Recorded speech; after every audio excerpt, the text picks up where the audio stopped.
Bienvenido a Memorias de un consultor, aventuras y desventuras a lo largo de más de 20 años.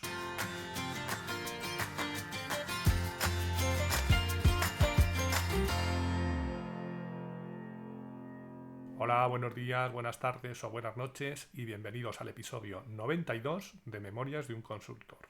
Antes de empezar con el episodio de esta semana, un breve mensaje para aquellos que me habéis escrito en estas últimas semanas porque echabais en falta vuestra dosis semanal. Últimamente he tenido algún problemilla de planificación y no he podido grabar cuando quería. Pero creo que ya está todo controlado. Si no eres de esos y te has tropezado con este episodio por casualidad, pues nada, olvídate del tema. No hace falta que te escuches los 91 episodios anteriores. Puedes escuchar este sin más. Antes de empezar, como siempre, te situaré en el momento temporal en el que pasa lo que te cuento hoy. Y para los que os habéis enganchado hace poco, podéis ir revisando los episodios anteriores sin prisa pero sin pausa.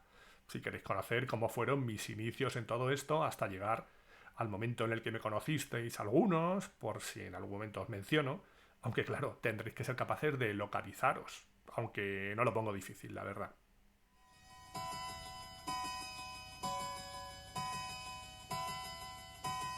Cuéntame.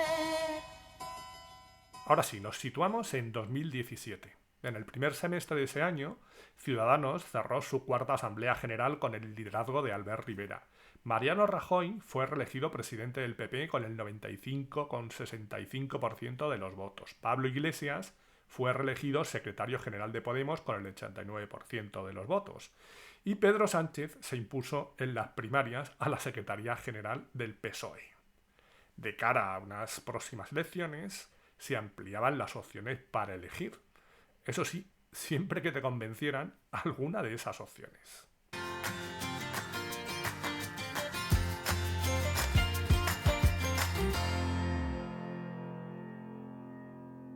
En el episodio anterior os contaba cómo en ese primer trimestre de 2017, tras mi salida de ZZC, estuve impartiendo una formación subvencionada para el SEPE a través de una consultora. Eso y alguna formación directamente con SAP para alguno de sus partners o clientes, como siempre. En paralelo había actualizado mi perfil en LinkedIn y me empezaron a contactar de distintas empresas para ver qué había pasado, algunas, o más bien para entender qué estaba pasando en ZZC, ya que no dejaba de salir gente más o menos significativa. Y de paso ya para ver qué tenía pensado hacer yo y ofrecerme alguna forma de colaborar, en muchos casos, o simplemente de hablar en otros. No recuerdo el orden ni probablemente todas las charlas que tuve, pero fueron unas cuantas. Yo por defecto suelo escuchar a todo el mundo. Lo cierto es que fueron ofertas variadas con planteamientos muy distintos. Por ejemplo, una de las personas que se puso en contacto conmigo fue Israel García, socio de la consultora El Equipo Azul. Nos conocíamos de haber coincidido en algún evento y los dos nos teníamos localizados. Probablemente él más a mí que yo a él, porque yo me dejó ver más, no por otra cosa. Bueno, de esa parte también por cuestión de envergadura física. Como yo no le tenía especialmente ubicado, me contó sobre su compañía, tamaño, localizaciones, áreas de especialización y todas esas cosas. Y me dijo que pensaba que podía tener sentido que me incorporara con ellos para desarrollar principalmente toda la parte de recursos humanos e innovación, si no recuerdo mal. Yo le conté cuáles eran mis condiciones en ZZC y el porqué de mi salida, que básicamente era porque no estaba de acuerdo con la dirección que estaba tomando la empresa y que de momento mi intención era seguir con la formación como había seguido desde siempre y en paralelo pues estaba escuchando posibles ofertas, la suya y la de cualquiera que pensara que podríamos hacer algo juntos y que yo podría aportar. Y por supuesto que a mí también me aportara. Su idea era que le hiciera un plan de negocio, se lo presentara y en base a eso hablábamos de números. Mi idea no era exactamente esa, ya que si hacía ese plan de negocios lo podía hacer directamente para mí e intentar algo por mi cuenta. Si esa era la intención, que como he comentado no lo tenía nada claro, no tenía muy claro qué iba a hacer. De momento estaba escuchando. Yo le dije que prefería que fuera al revés, que hicieran ellos el trabajo de diseñar ese plan de negocio donde mis condiciones le pudieran encajar, que me contara en qué podíamos crecer, cómo podíamos evolucionar, etc.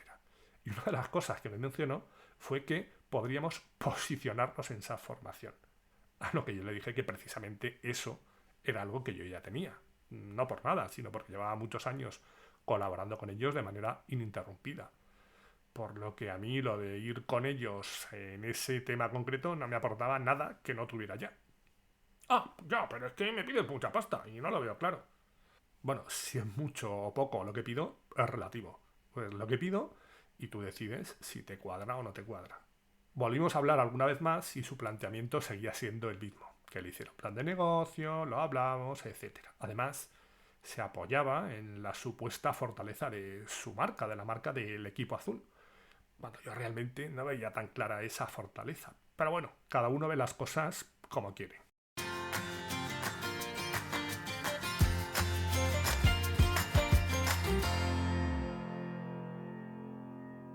De hecho, siguiendo con el tema de la marca, otra de las ofertas que tuve fue de una consultora infinitamente más grande que la anterior, en volumen de facturación, número de empleados, bueno, en todo.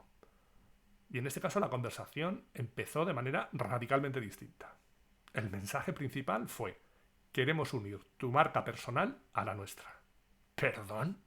A ver, por aquel entonces yo llevaba 5 años escribiendo el blog y unos cuantos más, eso sí, dando formación con SAP.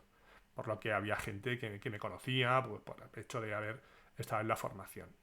Pero de que me estaban hablando de marca personal. ¿Y qué impacto podía tener la marca de un mierdecilla como yo enfrente de la marca de una compañía como Sui Generis?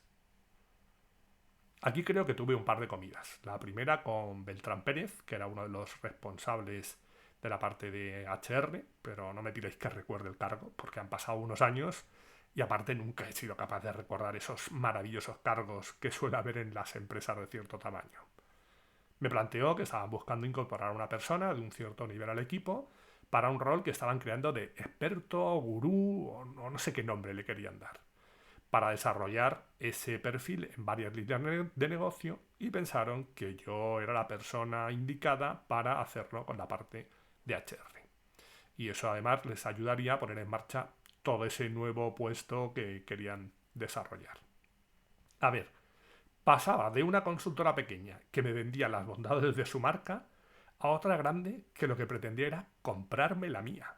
Dos planteamientos radicalmente distintos y en el que pues sin terminar de entenderlo muy bien, pero bueno, me encajaba más. Mantuvimos una segunda reunión donde vino la responsable de Beltrán. Vamos a llamarla Rebeca. Rebeca Naya, por ejemplo, a la que ya conocía de algún curso y por amigos comunes, aunque no era ella quien tomaba la decisión final, bueno, pues tenía pues, un punto más de decisión. Le dije que bueno, que en principio me parecía interesante lo que me planteaban, pero que tenía unos mínimos que no tenía claro si ellos iban a aceptar. Entre otros, que no quería un contrato laboral, que quería una relación mercantil, algo que no sabía si iban a poder gestionar, y luego estaba el tema del coste.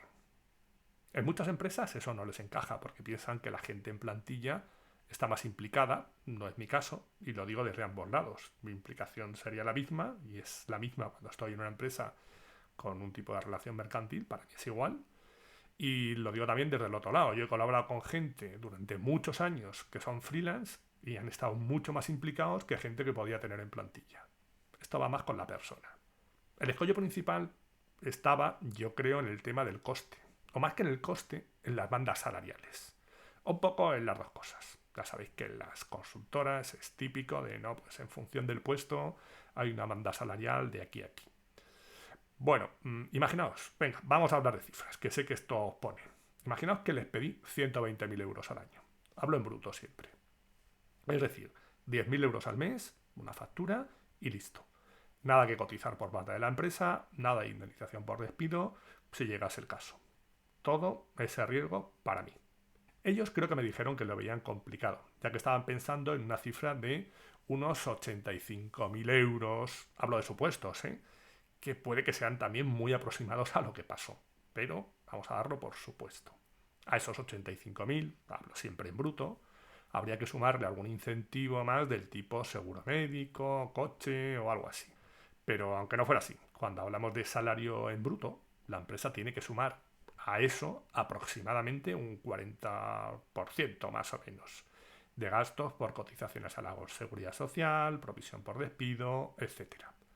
Un 40% de 85.000 tranquilos los de letras, que os voy a ayudar, son 34.000 euros. Y 34.000 más 85.000 suman 119.000, que vienen a ser 1.000 euros menos en coste que lo que yo les pedía en una relación mercantil. Podría entender la justificación de que para ese tipo de puestos preferían que se formara parte de la plantilla que agarrarse al tema de los costes. Ese no tenía sentido. Los costes de una relación mercantil con una facturación anual de 120.000 euros son muy equivalentes, como hemos visto, a un salario de 85.000 euros en bruto. Porque a mí me interesaba más el trabajar con ese tipo de relación que en plantilla. Pues básicamente porque prefiero ser yo quien gestione mi dinero de cara a posibles jubilaciones y demás. No olvidemos que estoy hablando de 2017, cuando se podía elegir como autónomo tu base de cotización. Luego más adelante me da que las cosas han cambiado o van a cambiar. Es decir, ante un mismo coste para la empresa, podría ingresar todos los meses una nómina de unos 4.700 euros o una factura de 6.200 euros. A ver, sí, la factura sería más alta, pero estoy descontando ya un 35% más o menos de IRPF y unos 300 euros de la cuota de autónomos, suponiendo que cotizara por el mínimo. Cualquiera diría con esos números, joder, está claro, 6.200 es más que 4.700, incluso los de letras. Pero vamos a ver, no seamos tan simples. Que si con esos 6.200 euros al mes te pones enfermo, no tienes derecho a baja, o en unas condiciones mucho más limitadas que si estás en nómina, sobre todo si tu base de cotización es la mínima. Si te pasas toda la vida cotizando a esa base mínima o un importe bajo, cuando te jubilas, la pensión que tienes es mínima, lógicamente. Es decir, que trabajar como freelance tiene sus riesgos, que no todo el mundo conoce o no todo el mundo está dispuesto a asumir. Y esto que estoy hablando ya de las cifras un poco trabajadas, cuando hablo de los 4.700 frente a los 6.200. La realidad sería que enfrentarías una nómina de 4.700 frente a una factura de 10.600, si hablamos de lo que te entraría en el banco cada mes por transferencia. Con lo cual, claro, a muchos se os saldrían los ojos de las órbitas. Joder, 4.700, 10.600, pues que está claro, es que voy a ganar mucho más. Vamos a ver, esos 10.600 al mes no son para ti solos. Bueno, realmente de esos 10.600, 2.100 te los va a pedir Hacienda cada trimestre de cada uno de los meses, ya que serían del IVA. Y después la Seguridad Social te va a pedir como mínimo otros 300 euros. Y por último, cuando fueras a hacer la declaración de la renta, Hacienda te diría que te ha ido cogiendo todos los meses 1.500 euros de tu facturación. Es decir, suponeos, si son 120.000 euros al año, pues 120.000 entre 12 son 10.000 euros. Bueno, pues esos 10.000 euros lo que hacen es pagarte 2.100 más, que es el IVA que tú tienes que recaudar, y te quitan 1.500 pues a modo de retención para tenerlo en cuenta en tu declaración de la renta. Te retienen un 15%. Pero lo que pasa es que si tienes esos ingresos, pues a final de año tú no tienes que tributar por un 15%, tienes que tributar, supongamos, por un 35%. Con lo cual, Hacienda te debería quitar 3.500 euros todos los meses. Como solo te quita 1.500, 3.500 menos 1.500, 2.000. Por lo tanto, cuando llega el momento de hacer la renta, dice, esos 2.000 que no te he ido quitando todos los meses, me los vas a dar ahora. 2.000 por 12, 24.000. Exactamente esa sería la cantidad, si nos ponemos a nivel general, que te pediría Hacienda en la declaración de la renta. Con lo cual, si tú todos los meses esos 10.600 euros te los has fundido, vas a tener el problema, pues cuando llegue el final del trimestre, con esos 2.100 euros que le has ido guardando a Hacienda por el IVA. Y cuando llegue el mes de mayo y te toque hacer la declaración, pues a ver de dónde sacas esos otros 24.000 euros.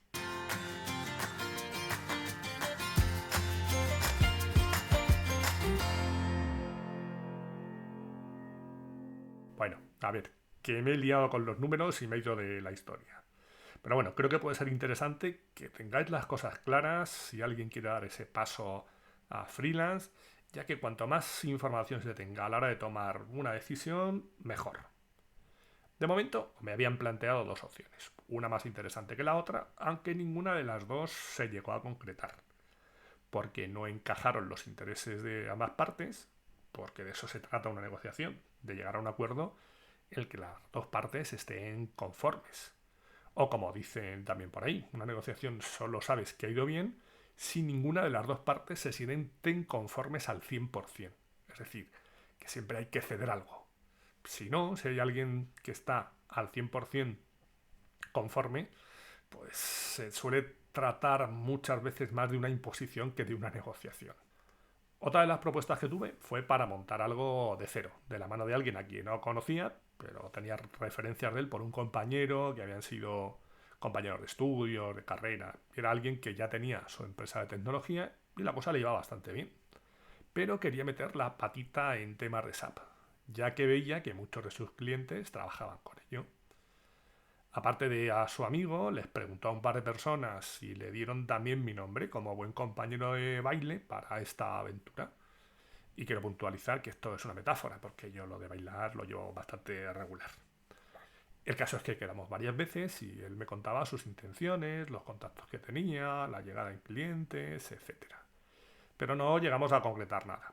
Yo, como siempre, le escuchaba, le daba mi opinión, le decía que sí, que podía haber negocio alrededor de SAP, pero que veía complicado abrirse paso en el mercado, por muchos contactos que pudiera tener.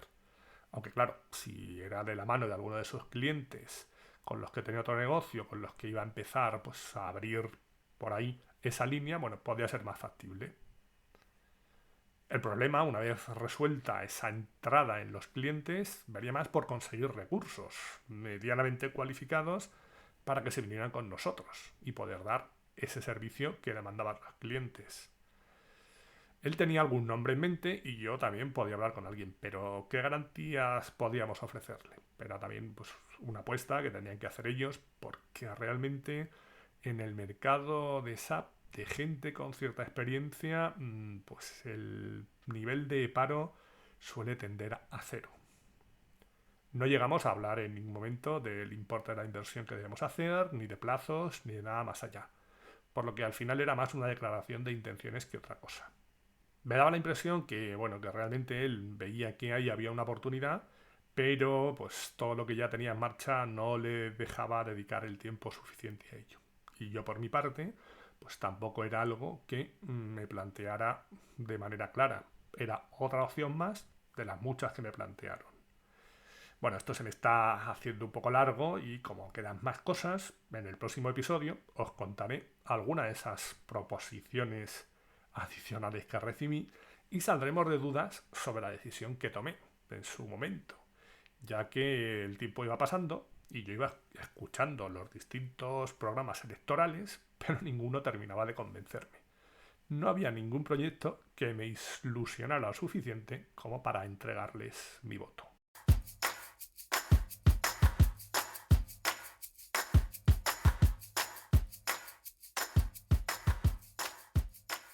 Tres cosas que me gustaría destacar de lo que he estado contando hoy. Uno, por escuchar no se pierde nada. Dos, cada uno ve las cosas siempre desde su perspectiva. Y tres, antes de tomar una decisión relevante, tómate tu tiempo.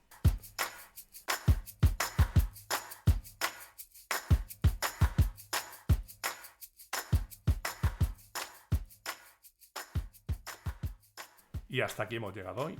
Ya sabéis que podéis encontrar un nuevo episodio el próximo miércoles o casi todos los miércoles a eso de las 8 de la mañana, hora de la España peninsular, una hora menos en Canarias, aunque después cada uno lo escucharéis cuando os dé la gana. Podéis encontrar todos los episodios del podcast en la página memoriasdeunconsultor.com, donde estaré encantado de recibir vuestros comentarios. Y también en muchas de las plataformas de podcasting tipo iVoox, Spotify, Apple, Google, etc. Y si queréis saber algo más de mí, me podéis encontrar también en mi blog personal a ancos.com. Gracias por haber llegado hasta aquí y os espero en el próximo episodio. Adiós.